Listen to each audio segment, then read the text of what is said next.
So we work with local businesses on building out their marketing, right? We recognize that the world of marketing can sometimes be a bit foggy. There are a lot of moving parts, and how do you stay consistent with it all? To help bring some clarity to this, we've created this graphic. It basically explains step by step how to build your business's online presence. Today, I want to walk you through it. All right, step one, brand development. We need to figure out who you are, what your values are, and who your target market is. Then on the identity side of things, we're going to establish your logo, colors, and fonts. You're going to need to have these items in place in order to find success in the next steps. Once you have the brand development items in place, you unlock steps 2 through 7. We recommend that you do these steps in order and don't skip a step. All right, step 2, website.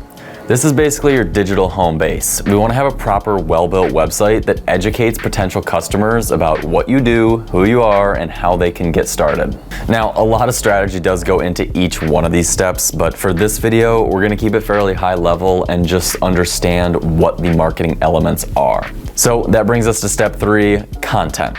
Content is basically like the gasoline that powers this entire engine. Basically, you just need to have a consistent way of creating photos and videos for your business. We shoot with our clients 1, 2, or 3 times a month, and the photos and videos that we create will be used across every single one of these steps. Now that we have content, we can move on to step 4, organic social.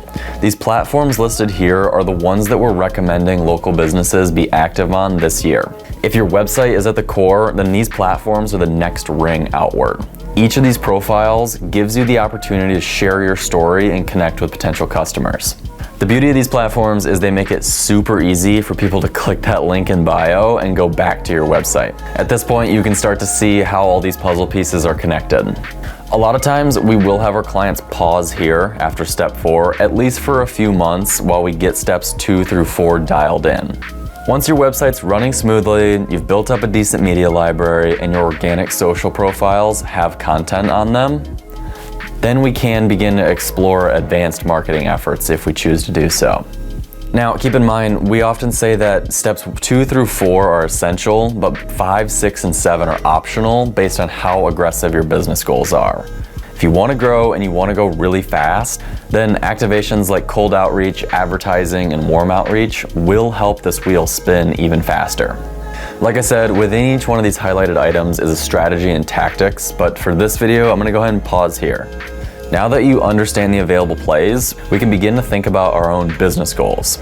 This is where we begin with clients. We talk through what business goals they want to have in place, and then we'll work through this graphic and basically just select which elements they're going to have activated. So for example, if we had determined that we're going to activate photo and video content, we would then build a strategy and specific tactics for doing that element on a monthly basis. If you found this helpful, let us know, and maybe we can make a follow-up video about what building the strategy and tactics look like for each of these elements. For now, thanks for tuning in. We appreciate it. We'll see you in the next episode.